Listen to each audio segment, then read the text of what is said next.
یہ ساتھ سونے سے، کس کرنے سے بچہ پیدا نہیں ہوتا، بہت کچھ برداشت کرنا پڑتا ہے۔ روحان نے تانیہ کی عمر کا لحاظ کرتے ہوئے پیار سے سمجھایا، بچہ پیدا کرنے کے لیے جو کرنا ہے آپ سب کر لیں، میں نہیں روتی۔ وہ اس کے سینے سے چمٹ گئی۔ پہلے وعدہ کرو، چلاؤ گی نہیں۔ روحان اس کے کندھے سے قمیض کو سرکاتا ہوا گستاخیاں کرنے لگا۔ دانیہ کو یہی لگ رہا تھا بس یہ سب کرنے سے ہی اسے بچہ ہو جائے گا، مگر روحان نے کمرے کی لائٹ بند کرتے اس پر جھکا۔ دانیہ کو ڈر لگنے لگا، اس باڈی بلڈر کو ہٹانے لگی، مگر اب دیر ہو گئی۔ اس نے دانیہ کی سانسوں کو قید کرتے وہ سرخ رنگ کے جوڑے میں دلہن بنی کمرے میں بیٹھی ہوئی تھی۔ اس کا پورا وجود کپ کپا رہا تھا، مگر لبوں پر ہلکی سی مسکراہٹ بکھری ہوئی تھی۔ دوستوں کی باتیں اس کے کانوں میں گونج رہی تھیں۔ وہ دبلی پتلی سی لڑکی لال رنگ کے جوڑے میں روحان کی سیج سجائے بیٹھی ہوئی تھی۔ جب کمرے کا دروازہ کھلا، روحان کمرے میں داخل ہوا۔ اس نے نگاہیں اٹھا کر روحان کو دیکھا، مگر چہرہ شرم سے لال ہو گیا۔ فوراً ہی اپنی نگاہیں جھکا گئی۔ وہ چلتا ہوا اس کے پاس آیا۔ روحان خانزادہ، رعبدار شخصیت والا 30 سالہ مرد، وہ اس کے سامنے بالکل چھوٹی سی بچی معلوم ہو رہی تھی۔ چلتا ہوا بالکل اس کے مقابل آ کر بیٹھ گیا، ہاتھ پر اپنی تھوڑی ٹکائے ہوئے مسلسل اس کے چہرے کی طرف دیکھنے لگا۔ مسلسل روحان خانزادہ کی نگاہیں اپنے چہرے پہ محسوس کر کے تانیہ مسکراتے ہوئے کہنے لگی، آپ مجھے ایسے کیوں دیکھ رہے ہیں؟ اس کی بات سن کے روحان کہنے لگا، میں دیکھ رہا ہوں، اللہ نے مجھے چھوٹی سی گڑیا سے نوازا ہے۔ مجھے تو ایسا لگ رہا ہے پہلے تمہیں مجھے اپنی اولاد کی طرح پالنا پڑے گا، پھر تمہیں اپنی بیوی بنانا پڑے گا۔ وہ مسکراتے ہوئے اس کے ساتھ گفتگو کیے جا رہا تھا۔ اس نے اپنا چہرہ جھکا لیا۔ آپ بہت اچھے ہیں روحان، آپ کی وجہ سے میرے ماما بابا کی بہت سی پریشانیاں ختم ہو گئیں۔ آپ نے انہیں پیسے دیے ہیں نا، جس کی وجہ سے میرے بابا کا آپریشن ہوا ہے۔ وہ مسکراتے ہوئے بول رہی تھی۔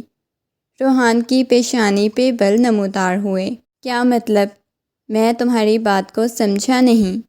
سامنے بیٹھی ہوئی چھوٹی سی دانیہ کی بات کو وہ سمجھ نہیں پایا، مگر دانیہ تو شاید اس کے احسان تلے دب چکی تھی، جو اس نے کیا ہی نہیں تھا بلکہ اس کی ماں نے کیا تھا۔ اسے نہیں معلوم تھا اس کی ماں نے اتنا بڑا احسان اس کے گھر والوں پہ کیوں کیا۔ روحان نے اس کے ہاتھ کو پکڑ کر اس کے ہاتھ پہ بوسہ دیا۔ تم بہت خوبصورت ہو، بہت چھوٹی ہو، اور تمہیں میں بالکل اپنی اولاد کی طرح پالوں گا۔ تمہیں اپنی بیوی میں بعد میں بناؤں گا۔ یہ کہتا ہوا وہ اپنے لب اس کی پیشانی پہ رکھ چکا تھا۔ اس کے ہونٹوں کا لمس محسوس کر کے اس کے چہرے پہ پسینے آنے لگے تھے۔ جاؤ جا کر چینج کر لو، اتنا بھاری لباس کیسے پہن کے بیٹھی ہوئی ہو؟ وہ آپ کی مما نے بولا تھا جب تک آپ کمرے میں نہیں آئیں گے میں تب تک یہی ڈال کے بیٹھی رہوں۔ اچھا ٹھیک ہے، اب تو میں آ گیا ہوں نا، بہت پیاری لگ رہی ہو، بالکل شہزادی لگ رہی ہو، اب جا کر چینج کر کے آؤ۔ روحان کی بات سن کے وہ اس بات میں سر ہلاتی ہوئی اٹھ کر چینج کرنے چلی گئی۔ کافی وقت بعد وہ چینج کر کے آئی تو ایک سادہ سے لباس میں تھی جو اسے کافی کھلا اور بڑا لگ رہا تھا۔ یہ دیکھ کر روحان کے لبوں پہ مسکراہٹ بکھر گئی۔ چلتا ہوا اس کے پاس آیا۔ نہ جانے کیوں اس لڑکی کو دیکھ کے روحان کا دل بڑی شدت سے دھڑکا تھا، مگر وہ اپنے جذبات کو کنٹرول کرنا خوب جانتا تھا۔ اگر اس نے 30 سال تک ایک عورت کے بغیر گزارا کیا تھا تو اب بھی کر سکتا تھا۔ اسے پہلی نظر میں وہ بہت خوبصورت لگی تھی۔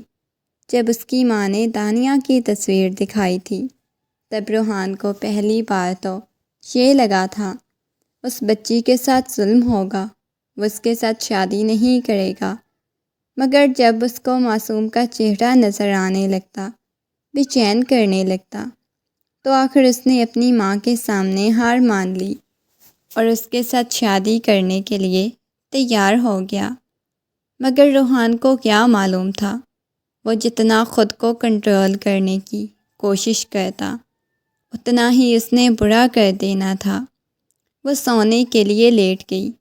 روحان دوسری طرف سے آ کر سونے کے لیے لیٹا، مگر رات کا نہ جانے کون سا پہر تھا۔ ہچکیوں کی آواز سن کے روحان کی آنکھ کھل گئی۔ روحان کی پیشانی پہ بل نمودار ہوئے۔ وہ بالکل بیڈ کے کونے میں سمٹی ہوئی رو رہی تھی۔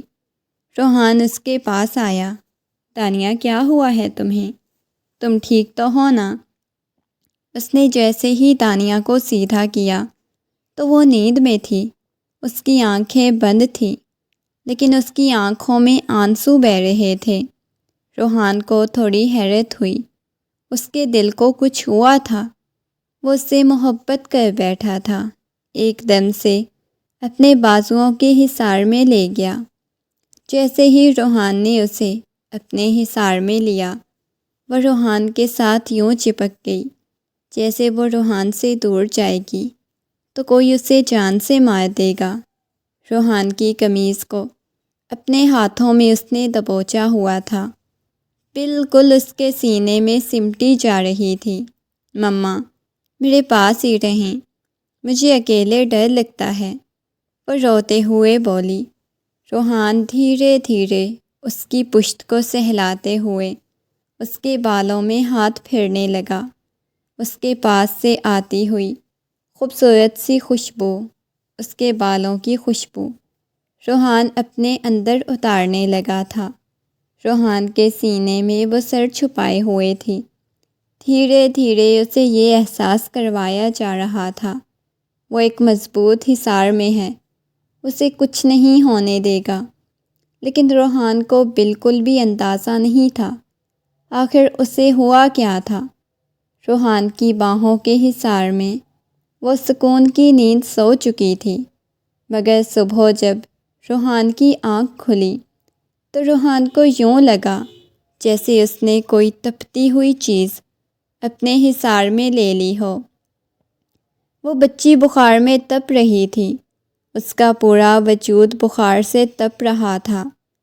روحان نے آنکھیں کھول کر اس کی طرف دیکھا اور پریشان ہوا۔ کیا ہوا ہے تمہیں؟ تمہیں تو بہت تیز بخار ہوا پڑا ہے، وہ اس کی پیشانی کو چھوتا ہوا بولا۔ اس نے آنکھیں کھول کر روحان کی طرف دیکھا۔ اسے اپنی آنکھوں کے سامنے ہر چیز دھندلائی ہوئی محسوس ہونے لگی۔ ہر چیز دھندلائی ہوئی محسوس ہونے لگی۔ بمشکل اس نے اپنی آنکھیں کھولی۔ ایک ہی رات میں اس کی آنکھوں کے گرد سیاہ حلقے پڑ چکے تھے، جبکہ کل رات تک یہ حلقے نہیں پڑے ہوئے تھے۔ کیا ہوا ہے؟ روحان پریشان ہو گیا۔ بخار ہو گیا ہے؟ کتنا تیز تمہیں تو بخار ہو گیا ہے۔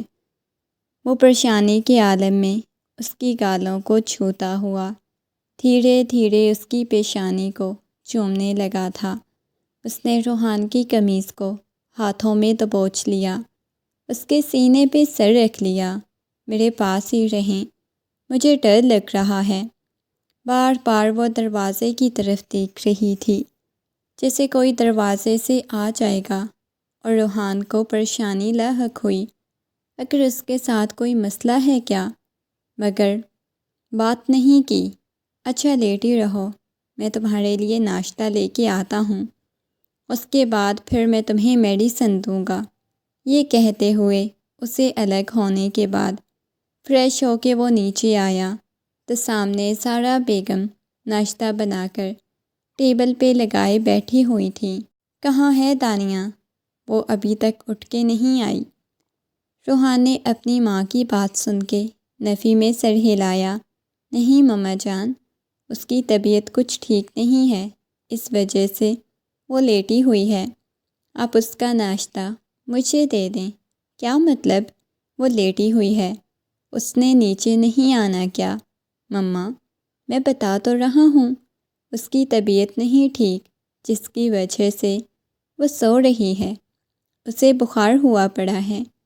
میں اس کے لیے ناشتہ لے کے جاتا ہوں۔ اچھا تم کوئی اور کام دیکھ لو، میں ملازمہ کو بھیجتی ہوں، اب تم ناشتہ لے کے جاؤ گی۔ او ہو مما، تو کیا ہو گیا ہے؟ میری بیوی ہے، میں ناشتہ لے کے چلا جاتا ہوں۔ یہ کہہ کر ملازمہ نے ٹرے میں ناشتہ لگا دیا اور وہ ناشتہ لے کر کمرے میں آ گیا۔ کمرے کا دروازہ کھولا تو وہ وامٹنگ کر رہی تھی۔ اس کے چہرے کا رنگ بالکل زرد پڑ چکا تھا۔ ناشتہ اس نے ٹیبل پہ رکھا، اس کی پشت کو سہلانے لگا۔ کیا ہو گیا ہے؟ کیوں اتنی بری حالت کی ہوئی ہے؟ اٹھو، ہاسپٹل لے کے چلتا ہوں۔ وہ نفی میں سر ہلانے لگی، اس کا سر چکرائے جا رہا تھا۔ اچھا چلو، شاباش کھانا کھاؤ، میں تمہارے لیے کھانا لے کے آیا ہوں۔ نہیں مجھے کچھ بھی نہیں کھانا، اٹھو نا، وہ اسے واش روم تک لے کے آیا تھا۔ چلو فریش ہو جاؤ، اس کے بعد میں تمہیں اپنے ہاتھوں سے کھانا کھلاتا ہوں۔ اس کی بات سن کے اس نے اس بات میں سر ہلایا، فریش ہو کر باہر آئی، مگر انڈے کی خوشبو سے بھی اسے عجیب سا محسوس ہونے لگا۔ روحان نے اسے زبردستی کھانا کھلایا۔ ناشتہ کروانے کے بعد اسے کہنے لگا، چلو ہاسپٹل لے چلتا ہوں، مگر وہ بار بار یہی ضد کر رہی تھی، اسے ہاسپٹل نہیں جانا، مگر وہ کہنے لگا، چلنا تو ہوگا۔ یہ کہتا ہوا اسے اپنے ساتھ ہاسپٹل لے کے آ گیا۔ ڈاکٹر چیک اپ کرنے کے بعد کہنے لگی، دیکھیں زیادہ پریشانی کی کوئی بات نہیں، شاید انہیں کافی دیر سے کھانا نہیں کھایا، جس کی وجہ سے ان کا بی پی شوٹ کر گیا تھا اور ایسی کنڈیشن ہو گئی تھی۔ ڈاکٹر پریشان ہونے کی ضرورت نہیں، میں کچھ میڈیسن لکھ کے دیتی ہوں۔ ڈاکٹر نے اس کی طرف دیکھا، پھر مسکراتے ہوئے کہنے لگیں، ماشاءاللہ، یہ آپ کی کیا لگتی ہے؟ بہت پیاری بچی ہے۔ ڈاکٹر کی بات سن کے روحان نگاہیں جھکا گیا۔ میری وائف ہے۔ روحان کے چہرے پہ ایک عجیب سی مسکراہٹ بکھری ہوئی تھی۔ ڈاکٹر مسکراتے ہوئے کہنے لگیں، ماشاءاللہ بہت پیاری ہے، لیکن آپ دھیان کیجیے گا، یہ ابھی بہت چھوٹی ہے۔ ڈاکٹر کی معنی خیز بات سن کے وہ نگاہیں جھکا گیا۔ بیوی بعد میں بناؤں گا، پہلے میں اسے اپنی اولاد بنا کے پالوں گا۔ اس کی بات سن کے ڈاکٹر مسکراتے ہوئے کہنے لگیں، ایسے مرد بہت کم پائے جاتے ہیں جو عورت کو اس کے جذبات کو سمجھتے ہیں۔ بیٹیوں کو کبھی بھی ماں باپ اتنی عمر میں بیاہتے نہیں ہیں، سوائے کسی مجبوری کے تحت، اور مجھے امید ہے کہ آپ ان کی مجبوری کا فائدہ نہیں اٹھائیں گے۔ میں ایسے کسی بھی پیشنٹ کے ساتھ بات نہیں کرتی، مگر وہ مجھے بچی بہت پیاری لگی ہے۔ ڈاکٹر کی بات سن کے وہ مسکراتے ہوئے کہنے لگا، مجھے بھی بہت زیادہ پیاری لگی ہے۔ وہ جس انداز میں بول رہا تھا، ڈاکٹر کے لبوں پہ مسکراہٹ بکھر گئی۔ ماشاءاللہ، وہ تو مجھے اندازہ ہو چکا ہے، آپ اپنی وائف سے بہت زیادہ محبت کرتے ہیں۔ وہ روم میں آیا تھا، اسٹریچر پہ لیٹی ہوئی تھی۔ اس نے گہری سانس لی، چلتا ہوا اس کے پاس آیا، اور دانیہ خود نہیں سمجھ پا رہی تھی ایک رات میں روحان کے لیے وہ ایسی فیلنگز کہاں سے لے کے آ گئی تھی، سمجھ اسے نہیں آ رہی تھی۔ وہ اتنی جلدی روحان کو اپنا کیسے سمجھنے لگ گئی تھی۔ روحان جیسے ہی اس کے پاس آ کر بیٹھا تو اس نے اپنا سر اٹھا کر اس کی گود میں رکھ لیا۔ آپ کتنے اچھے ہیں روحان، میری تھوڑی سی طبیعت خراب ہوئی، آپ مجھے فوراً سے ہاسپٹل لے کے آ گئی ہیں، وہ مسکراتے ہوئے بولی، کیونکہ اس کے لیے یہ سب کچھ نیا تھا۔ وہ ایک غریب خاندان سے تعلق رکھنے والی تھی، جہاں چاہے وہ مر بھی جاتی تھی تو شاید اسے ہسپتال نہیں لے جایا جاتا، اور روحان کی ہلکی سی محبت اور توجہ پا کر وہ ہواؤں میں اڑنے لگی، مگر اسے بخار ابھی بھی بہت تیز تھا، آنکھیں اس نے بند کی ہوئی تھیں۔ روحان دھیرے دھیرے اس کی گال کو سہلائے جا رہا تھا، وہ نیند کی وادیوں میں چلی گئی۔ ڈاکٹر نے اسے ڈرپ لگا دی، اس کا ہاتھ روحان کے ہاتھ کی گرفت میں تھا۔ روحان بار بار اس کے ہاتھ کو چومنے لگ جاتا۔ کیوں یہ لڑکی ایک ہی رات میں میرے لیے اتنی اہم ہو گئی ہے؟ حالانکہ مجھے نہیں معلوم تھا ایک رات میں اتنی شدید محبت کیسے ہو جاتی ہے۔ شاید یہ نکاح کی طاقت تھی۔ اسے واپس جب گھر لے کے آیا، سارا بیگم کی پیشانی پہ بل نمودار ہوئے۔ یہ پہلے ہی دن تم بیوی کو ہسپتال کیوں لے کے چلے گئے تھے؟ آخر اسے ایسا بھی کیا ہو گیا تھا؟ سارا بیگم کی بات سن کے روحان مسکراتا ہوا کہنے لگا، مما کیوں آپ اتنا زیادہ پریشان ہو رہی ہیں؟ بس اس کی طبیعت نہیں ٹھیک تھی، اس وجہ سے ہاسپٹل لے کے چلا گیا تھا۔ کیوں، کیا ہوا تھا؟ وہ دوبارہ سے پوچھنے لگی۔ بس بخار ہو گیا تھا، کھانا نہیں کھایا تھا، جس کی وجہ سے ایسی کنڈیشن ہو گئی۔ ہاں، غریب گھر کی لڑکیاں ایسے ہی ہوتی ہیں، 2 دن تک کھانا نہیں کھاتی۔ پر اس کی ماں کو تو دیکھنا چاہیے تھا، شادی کر رہی تھی، اگلے گھر بھیج رہی تھی، اسے پتہ بھی تھا ایک مرد کے پاس جا رہی ہے، پھر بھی بھوکا بھیج دیا۔ ان کی بات سن کے روحان کی پیشانی پہ بل نمودار ہوئے۔ اپنی ماں سے وہ ایسی باتوں کی امید نہیں کر سکتا تھا۔ وقت گزرنے کے ساتھ ساتھ سارا بیگم کو غصہ آنے لگا، کیونکہ روحان ہر وقت اسے بچوں کی طرح ٹریٹ کر رہا ہوتا۔ کبھی رات کو آئس کریم کھلانے لے جا رہا ہوتا، تو کبھی اس کے ناز نخرے اٹھا رہا ہوتا۔ یہ دیکھ دیکھ کر سارا بیگم کو اندازہ ہو چکا تھا کہ پوتے پوتیوں والی خواہش تو کہیں ادھوری ہی رہ جانی تھی، کیونکہ وہ تو اسے بیوی سمجھنے کو تیار ہی نہیں تھا۔ رات کا وقت تھا، تانیہ کو سلانے کے بعد وہ باہر لان میں آ کر بیٹھا، سگریٹ سلگا لی تھی۔ جب بہت شدت سے اپنی بیوی کی قربت کو جی چاہتا تو وہ سگریٹ سلگا کے بیٹھ جاتا تھا۔ اتنی رات کو تم یہاں کیا کر رہے ہو؟ اپنی ماں کی بات سن کے اس نے نگاہیں اٹھا کر پیچھے دیکھا تو سامنے سارا بیگم کھڑی ہوئی تھی۔ کیا مطلب؟ اتنی رات کو یہاں پہ کیا کر رہا ہوں؟ بس ویسے ہی بیٹھا ہوا ہوں۔ تمہاری شادی کو 5 مہینے ہونے والے ہیں، اور تمہیں پتہ ہے میں نے تمہاری شادی کیوں کروائی تھی؟ مجھے پوتے پوتیوں کی خواہش تھی، میں اپنے پوتے پوتیوں کو دیکھنا چاہتی تھی۔ اپنی ماں کی بات سن کے وہ کہنے لگا، کیا ہو گیا ہے مما؟ پوتے پوتیاں ہو جائیں گے، اتنی بھی کیا جلدی ہے؟ ابھی تو وہ خود بچی ہے، بھلا کہاں سے بچے پیدا کرے گی؟ روحان کی بات سن کے وہ طنزیہ انداز میں ہنستی ہوئی کہنے لگی، بچی؟ اس کو تم بچی کہتے ہو؟ اچھی خاصی بڑی ہے، ہر چیز کے بارے میں اسے علم ہوتا ہے، بس مجھے پوتے پوتیاں چاہئیں۔ ان کے کندھے سے پکڑ کے کہنے لگا، مما جب اللہ کا حکم ہوگا ہو جائیں گے پوتے پوتیاں، کیوں آپ پریشان ہوتی ہیں؟ وہ جیسے انہیں یہ بتانے کی کوشش کر رہا تھا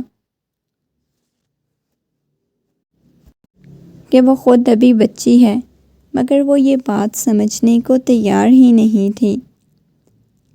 ان کے چہرے پہ غصہ چھا گیا۔ وہ غصے میں وہاں سے چلی گئیں۔ روحان واپس کمرے کی طرف آیا، دیکھنے لگا جہاں دنیا جہان کی معصومیت چھائی ہوئی تھی۔ مما اب کیوں چاہتی ہیں کہ میں اس کی معصومیت چھین لوں؟ میں اس خوبصورت سی بچی کے روپ میں ابھی دیکھنا چاہتا ہوں۔ میں اس پہ کسی قسم کی ذمہ داری نہیں ڈالنا چاہتا۔ اس کے ہاتھ کو چومتا ہوا بولا۔ اس کے ہاتھ پہ صرف ایک انگوٹھی تھی جو روحان نے بہت شوق سے ڈالی تھی۔ اس کے علاوہ اس نے کچھ اور نہیں ڈالا ہوا تھا۔ روحان نے جھک کر اس کی گردن پہ بوسہ دیا۔ نہ جانے کیوں یہاں پہ آ کے وہ بہت زیادہ پگھلنے لگ جاتا تھا، مگر اس سے آگے اپنے حصار میں قید کر گیا۔ میں کبھی تمہاری معصومیت نہیں چھینوں گا جب تک تمہیں ہر چیز کے بارے میں علم نہ ہو جائے۔ مجھے خود پہ ضبط کرنا آتا ہے۔ میں عمروں کے فرق کو پہچانتا ہوں، مگر میں تمہیں محبت دوں گا، کوئی زبردستی نہیں کروں گا۔ تم کچی عمر کی بچی ہو اور میں نہیں چاہتا تمہیں مرد ذات سے نفرت ہو۔ یہ کہتا ہوا وہ آنکھیں بند کر گیا۔ اس کے دل میں ایک سکون تھا، وہ اسے خوش رکھ رہا ہے۔ وہ روحان کی وجہ سے مسکراتی ہے، کھلکھلاتی ہے۔ وہ نہیں چاہتا تھا وہ کسی وجہ سے مرجھا جائے۔ وہ کالج سے واپس آئی اور کمرے میں جانے لگی جب سارا بیگم کی اسے آواز آئی، رکو، میری بات سنو۔ اس نے مڑ کر سارا بیگم کی طرف دیکھا، مسکراتے ہوئے کہنے لگی، جی امی جان، کیا ہوا ہے؟ وہ سارا بیگم کو بھی امی جان ہی کہتی تھی۔ ادھر آؤ، میری بات سنو۔ اسے لے کر کچن میں آ گئی۔ جی کیا کہنا ہے؟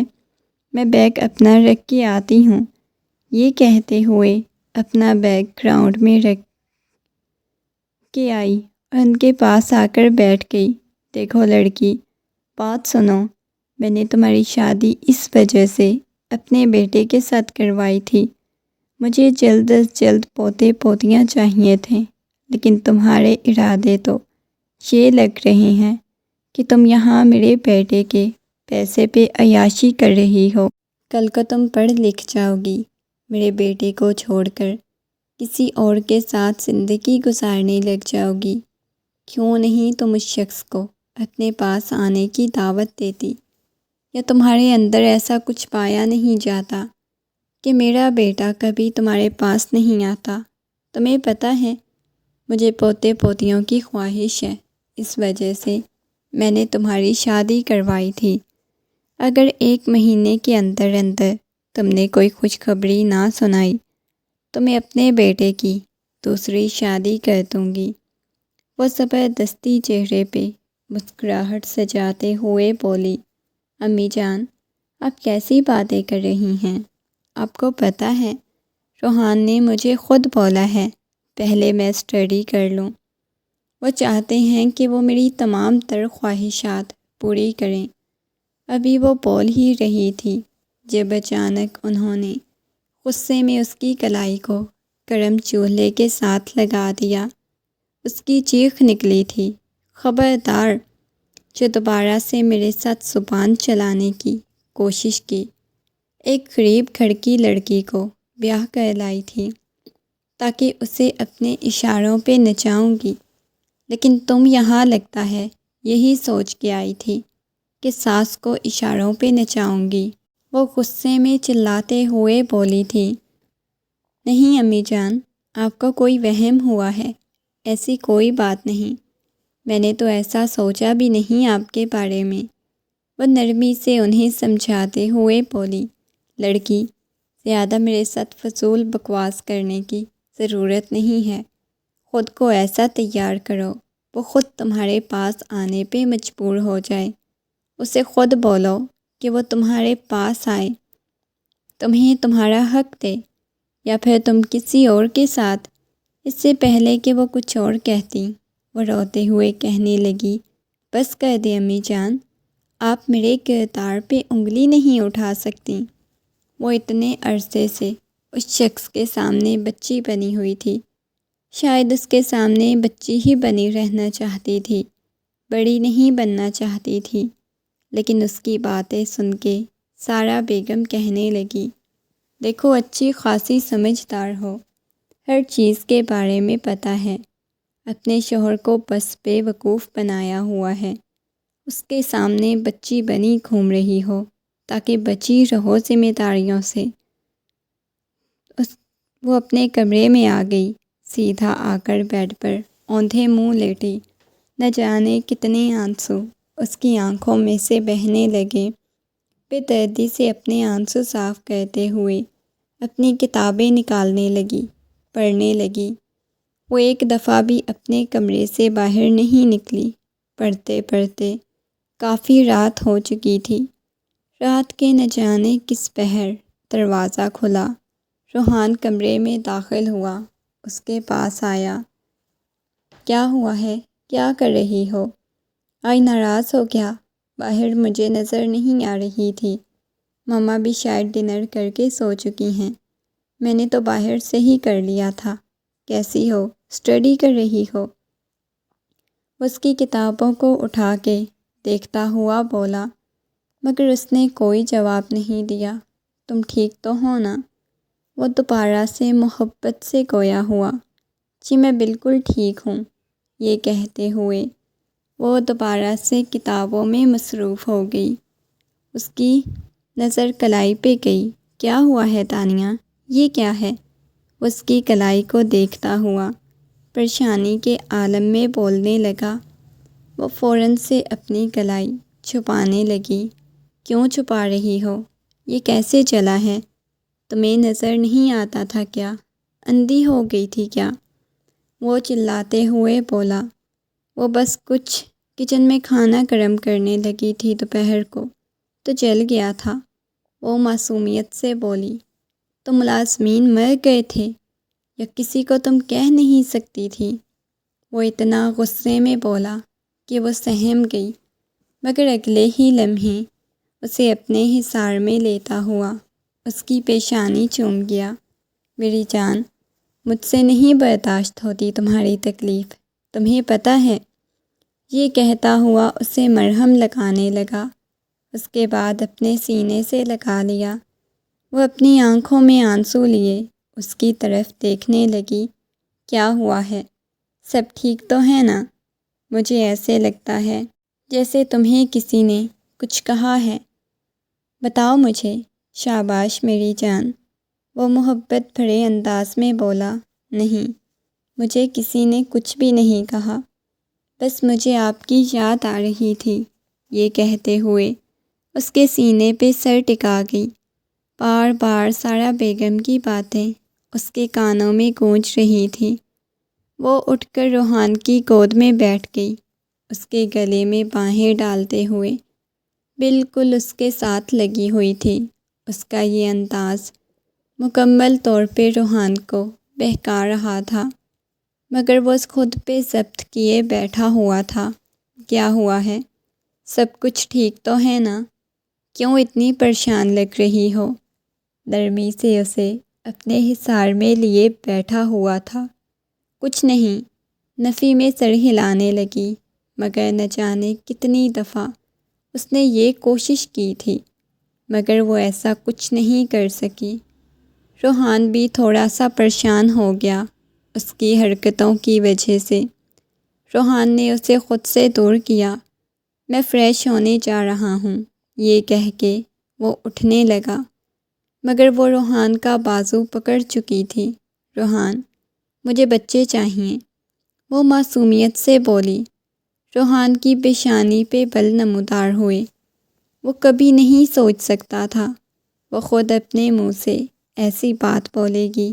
کیا مطلب بچے چاہئیں؟ وہ سنجیدگی سے گویا ہوا۔ روحان، مجھے بچے چاہیے نا؟ آپ میرے پاس آئیں گے، میرے قریب آئیں گے؟ وہ معصومیت سے بولی۔ دیکھو فضول باتیں نہیں کرو، کوئی بچے شچے نہیں، ابھی اسٹڈی کمپلیٹ کرو، بچوں کی عمر نہیں ہے تمہاری۔ وہ سنجیدگی سے بولا، تو اور کب ہوگی بچوں کی عمر؟ مجھے چاہیے نا۔ وہ معصومیت سے بولی، ابھی تم 16 کی ہو، فرسٹ ایئر میں تم پڑھتی ہو، ایج تمہاری کیا ہے؟ ابھی پڑھنا ہے، اسٹڈی کرنی ہے، کوئی بچے نہیں۔ یہ کہہ کے وہ اٹھنے لگا، مگر ایک دم سے اسے کھینچ کے قریب آ گئی، اس کی شرٹ کے بٹن کھولنے لگی۔ کہ آپ کو مجھے دیکھ کے کچھ ہوتا نہیں؟ میں پیاری نہیں ہوں کیا؟ میں خوبصورت نہیں ہوں؟ مجھ میں کس چیز کی کمی ہے؟ وہ روتے سسکتے ہوئے بولی، اور روحان کو حیرت ہو رہی تھی، تمہیں کسی نے کچھ کہا ہے کیا؟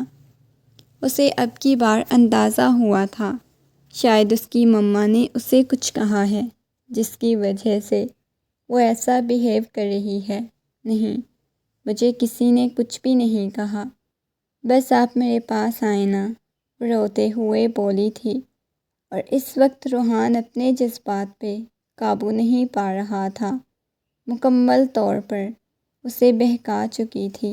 اگلے ہی لمحے روحان اسے کھینچ کر اپنی باہوں کے حصار میں قید کر گیا، اس کی گردن پہ اپنے لب رکھتا ہوا کہنے لگا، پھر رونا مت، یہ مت کہنا کہ میں تمہارے ساتھ ظلم کیا ہے یا کوئی زیادتی کرتی ہے، نہیں، میں کچھ بھی نہیں کہتی۔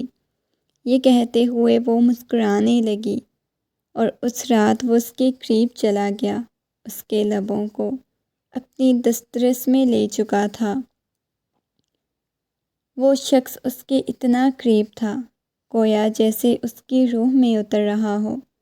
اس کی آنکھوں میں نمی اترنے لگی، اس کی آنکھوں میں سے بہنے والے آنسوؤں کو اپنے لبوں سے چومتا رہا تھا۔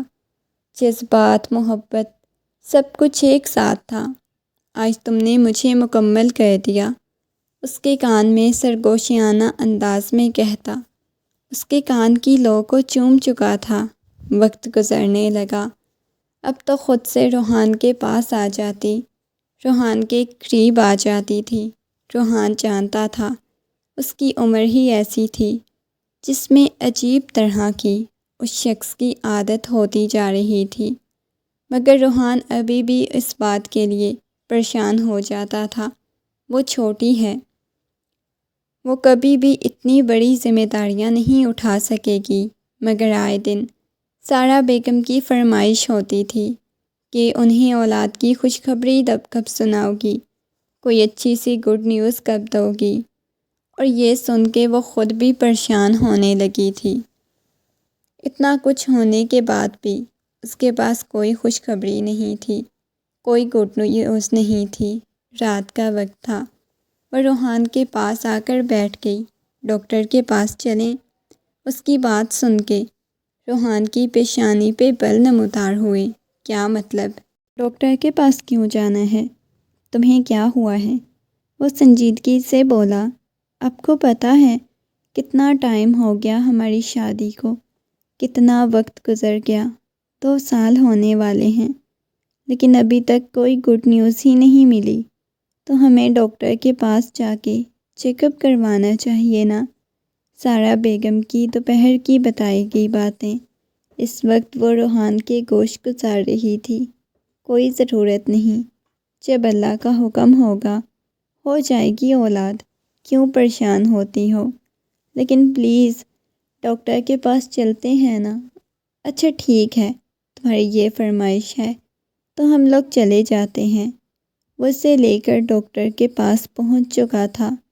اس کا چیک اپ کروانے کے بعد ڈاکٹر کہنے لگی، کیا ہو گیا ہے؟ ابھی تو آپ چھوٹی سی بچی ہو، کس چیز کی آپ کو جلدی ہے؟ ہو جائیں گے بچے، کسی قسم کی نہ آپ میں پرابلم ہے نہ آپ کے ہسبینڈ میں پرابلم ہے۔ ڈاکٹر کی بات سن کے وہ مسکراتا ہوا کہنے لگا، اب خوش ہو میڈم؟ کچھ نہیں ہوتا، ابھی چھوٹی ہو تم۔ ابھی سے وہ روحان کے کندھے سے لگ گئی، رونے لگ گئی، اور یہ دیکھ کر اب کی بار روحان خود بھی پریشان ہو گیا۔ آخر اس کے ساتھ مسئلہ کیا تھا؟ وہ کیوں اولاد کو لے کر ایسی ہوتی جا رہی تھی؟ اس کے گھر چھوڑنے کے بعد روحان خدا حافظ کہہ کر کام کے سلسلے میں چلا گیا۔ وہ جب گھر میں داخل ہوئی، بڑی سی چادر لپیٹی ہوئی تھی، سامنے سارا بیگم بیٹھی ہوئی تھی، اس کے پاس آئیں۔ بولا، کیا بولا ہے ڈاکٹر نے؟ وہ بےتابی سے بولی، ڈاکٹر نے بولا ہے سب کچھ ٹھیک ہے، ابھی ایج کم ہے۔ اس کی بات سن کے سارا بیگم غصے میں کہنے لگی، میری بھانجی 16 سال کی عمر میں ایک بچے کی ماں بن گئی تھی، کہیں تم کچھ میڈیسن تو نہیں کھاتی کہ ابھی تک تم ماں نہ بنو؟ سارا بیگم کی بات سن کے اس کی آنکھوں میں نمی تیرنے لگی۔ اگلے ہی لمحے پیچھے کھڑے ہوئے روحان کی طرف سارا بیگم کی نگاہیں گئیں تو وہ خاموش ہو گئی۔ وہ عجیب انداز میں اپنی ماں کو دیکھ رہا تھا، خونخوار نگاہوں سے۔ اب اسے سمجھ آئی تھی وہ اولاد کو لے کے ایسی کیوں ہو رہی تھی۔ وہ غصے میں اس کا بازو پکڑتا ہوا اسے کمرے میں لے آیا۔ اگر یہ سب کچھ تمہیں مما بول رہی تھیں تو کیا تم مجھے نہیں بتا سکتی تھی؟ اتنی چھوٹی بچی تھی۔ وہ غصے میں بولا، آپ کی مما مجھے غلط سمجھتی ہیں، وہ پہلی بار ایسی بات نہیں کر رہی، وہ پہلے بھی ایسے ہی کرتی ہیں، وہ چلاتے ہوئے بولی۔ اس وقت وہ دھیرے سے اپنے حصار میں لیتا ہوا اس کی پشت کو سہلانے لگا، اس کی گردن کو شدت سے چوما۔ جب وعدہ کیا ہے کبھی تمہیں اپنی زندگی سے نہیں نکالوں گا، پھر کیا ٹینشن ہے؟ کیا تمہیں پریشانی ہے؟ بتاؤ مجھے۔ اس کے چہرے کو اپنے ہاتھوں کے پیالے میں بھر لیا۔ مما بولتی ہیں اگنور کرو ان کی باتوں کو، وہ کہتی ہیں کہ وہ آپ کی دوسری شادی کروا دیں گی۔ میں تمہارا شوہر ہوں، میں نے تمہیں اپنے ساتھ رکھا ہوا ہے۔ وہ مزید پریشان ہوئی۔ آپ کی مما مجھے بولتی ہیں وہ آپ کی دوسری شادی کروا دیں گی، میں محبت کرتی ہوں آپ سے۔ میں جب ہوش سنبھالا، مجھے جب اندازہ ہوا کہ محبت کیا ہوتی ہے، تب میں نے آپ سے محبت کی۔ کچی عمر میں آپ سے محبت کی۔ کچی عمر میں کی گئی محبت اور دل میں بسا شخص کبھی نہیں نکلتا، اور ہم تو اسے کسی کے ساتھ شیئر بھی نہیں کر پاتے، کسی دوسری عورت کے ساتھ اس مرد کو برداشت نہیں کر پاتے جسے ہم محبت کرتے ہیں۔ کسی اور عورت کا نام اس کے ساتھ خوابوں میں بھی نہیں سوچ سکتے۔ جب آپ کی مما مجھے یہ کہتی ہیں نا کہ وہ آپ کی شادی کسی اور سے کروا دیں گی، یہاں درد ہوتی ہے مجھے۔ اپنے دل پہ ہاتھ رکھا، وہ اس کے دل کی دیوانگی کو دیکھ رہا تھا۔ وہ دیوانگی سے بول رہی تھی، جو آپ کریں گے، جیسا کریں گے، میں سب کچھ برداشت کر لوں گی، لیکن پلیز کبھی شادی مت کیجیے گا۔ بے شک کبھی بھی بچے نہ ہوں، لیکن آپ شادی نہیں کریں گے، ہم اڈاپٹ کر لیں گے، کچھ بھی کر لیں گے، لیکن آپ شادی نہیں کریں گے، دوسری شادی بالکل نہیں کریں گے کسی اور عورت کے ساتھ، میں آپ کو برداشت نہیں کر پاؤں گی۔ اب کی بار وہ بہت زور سے چلائی تھی، اس کے بالوں کو پکڑے ہوئے، آنکھیں لال ہو رہی تھی، سارا چہرہ آنسوؤں سے تر تھا۔ وہ بار بار اس کے آنسو صاف کر رہی تھی، ایک جھٹکے سے اپنے سینے میں بھینچ لیا، اتنی شدت سے اسے خود میں بھینچا، تانیہ کو اپنی پسلیاں ٹوٹتی ہوئی محسوس ہونے لگیں۔ پاگل ہو گیا، دماغ خراب ہو چکا ہے تمہارا، کیوں ایسی فضول باتیں کر رہی ہو؟ کس نے بولا ہے میں تمہیں چھوڑ دوں گا؟ نہیں کرتا میں دوسری شادی، تم پہلی اور آخری عورت ہو۔